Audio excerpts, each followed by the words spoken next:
दूसरी बार पीएम पद की शपथ लेने के बाद पीएम मोदी सबसे पहले केरल गए थे। संकेत तभी मिल गए थे कि बीजेपी का अगला निशाना केरल और दक्षिण राज्य होंगे। अब बीजेपी ने केरल की सियासत में मेट्रो मैन ई श्रीधरन का कार्ड चलकर विपक्षी कांग्रेस और कम्युनिस्टों के लिए मुश्किल खड़ी कर दी है। श्रीधरन न सिर्फ केरल विधानसभा का चुनाव लड़ेंगे बल्कि वे सीएम पद के कैंडिडेट भी हो सकते हैं। ये बात किसी दूसरे ने नहीं बल्कि खुद मेट्रोमैन ई श्रीधरन ने कही है। 21 फरवरी को बीजेपी में शामिल होने जा रहे ई श्रीधरन ने कहा कि केरल में बीजेपी को सत्ता में लाने के लक्ष्य के साथ राजनीतिक मैदान में प्रवेश कर रहा हूं। मैं राज्य के हित के लिए काम करूंगा। उन्होंने कहा कि केरल में बीजेपी के सत्ता में आने पर मुख्यमंत्री पद संभालने के लिए भी तैयार हूं। श्रीधरन ने कहा कि अगर बीजेपी केरल विधानसभा चुनाव में जीतती है तो उनका लक्ष्य राज्य को कर्ज के जाल से निकालने, आधारभूत संरचना को विकसित करने का होगा। उन्होंने कहा कि राज्यपाल पद संभालने में दिलचस्पी नहीं है। इस तरह के संवैधानिक पद पर रहते हुए राज्य के लिए योगदान नहीं दे पाऊंगा जिसके पास कोई अधिकार न हो। मेट्रोमैन ई श्रीधरन आगामी केरल विधानसभा चुनाव लड़ने के लिए तैयार हैं। उन्होंने कहा कि मुझे उम्मीद है कि बीजेपी केरल के लोगों के लिए कुछ कर सकती है। दूसरे राजनीतिक दलों ने अभी तक कुछ नहीं किया, इसीलिए बीजेपी ने ई श्रीधरन को पूरे तामझाम के साथ पार्टी में शामिल करने की तैयारी कर ली है।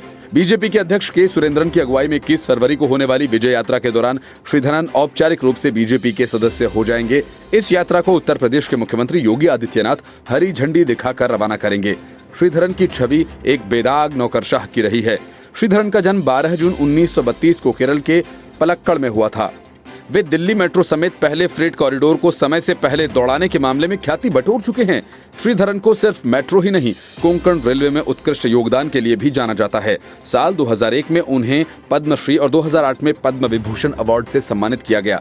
इतना ही नहीं, विकास में उनके योगदान को देखते हुए फ्रांस सरकार ने भी साल 2005 में उन्हें अवार्ड से नवाजा। अमेरिका की विश्व प्रसिद्ध पत्रिका टाइम मैगजीन उन्हें एशिया का हीरो कहकर पुकार चुकी है। विश्व में यातायात को सुगम बनाने के लिए ई श्रीधरन यूएनओ में भी अपनी सेवाएं दे चुके हैं। श्रीधरन का जन्म पलक्कड़ जिला के करुकापुथूर गांव में हुआ था।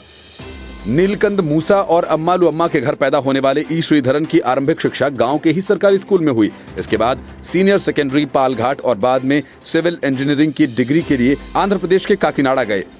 पढ़ाई के बाद शुरुआत में कुछ समय के लिए शिक्षक बने, लेकिन जल्द ही यूपीएससी क्वालिफाई करने के बाद भारतीय रेलवे में अपनी सेवाएं देने लगे, जिसके लिए भारतीय रेल उन्हें हमेशा याद करता है। साइक्लोन से तबाह हो चुके पंबन पुल को दोबारा जोड़ने का काम ई श्रीधरन ने रिकॉर्ड समय में पूरा किया था। इसकी शुरुआत कोलकाता मेट्रो से हुई। 1970 में कोलकाता मेट्रो ज्वाइन करने के बाद ई श्रीधरन की जिम्मेदारी इसकी संरचना, रूपरेखा तैयार करने और इसे लागू करने की थी। दिल्ली मेट्रो का सफर तो हम सब जानते ही हैं। दिल्ली मेट्रो को बुलंदियों तक पहुंचाने वाले ई श्रीधरन 1995 से लेकर 2012 तक इसके प्रबंध निदेशक के रूप में जुड़े रहे। The report, news of India.